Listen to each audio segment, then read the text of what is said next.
میره تو پاچت بعد چی میره تو پاچه؟ من کجا معلوم این راست بگه؟ داره جواب آزمایشش آورده برام. شاید تو خیلی اولاقی، تو خیلی اولاقی بچه.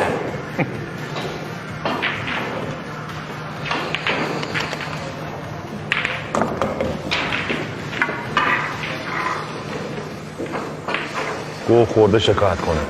یه زری زده حالا تو هم. شعور زنگ بزن پیداش کن، خرش کن، چه میدونم حلش کن دیگه.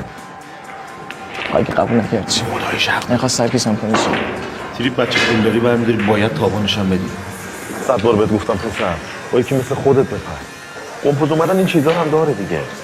نه کدوم خریمی از توی گدا بودول پول بخواد ها؟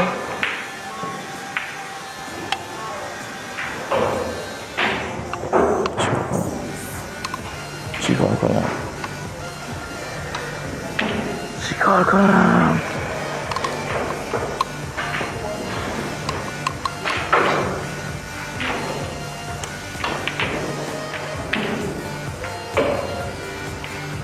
بچه ننه چرا هول کردی حالا؟ جمع کن پک و بوزه تا آبرومون رو جلو بچه ها بردی.